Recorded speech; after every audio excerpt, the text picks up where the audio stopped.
So an important aspect for good environmental management in an outdoor piggery is taking soil samples. And today we're going to look at the 3 steps for successful soil sampling: understanding your requirements, testing in the paddock, and interpreting the results. So step 1 is understanding the requirements. And usually before you come out into the field, you check for the requirements against your environmental license or your development consent. Now, if they don't have specific details, then you might go to the national guidelines or the APEX standards.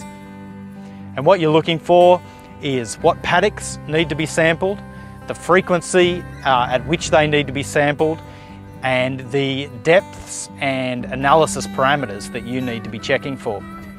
In the APEX standards, you're required to sample within 2 months of certification, before pigs enter any new area, and after 24 months when pigs are leaving an area.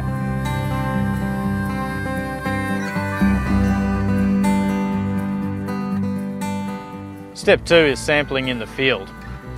Now, what you'll need is some basic equipment to do this. Today I've got a foot corer for doing the surface samples and a hand corer here for taking samples at depth. You can use a hydraulic corer if you have one of them, or a post hole digger at a pinch.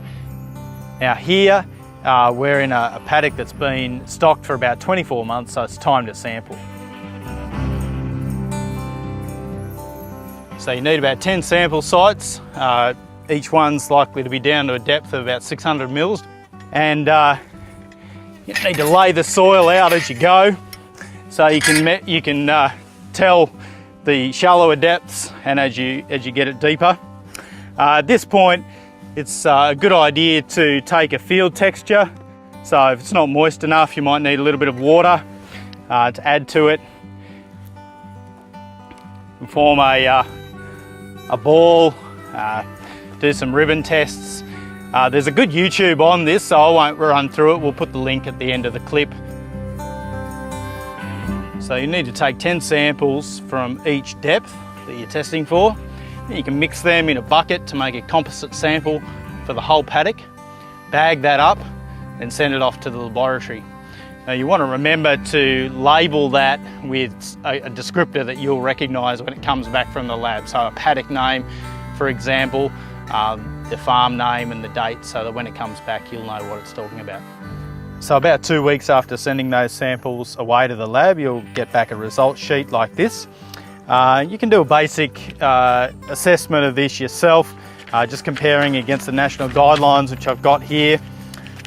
So for example, if we have a look at the coal phosphorus levels in the analysis, we've got our clay contents from our ribbon test before, and a pH level, then we can check it against the trigger levels here in the environmental guidelines, and in this case we get a tick.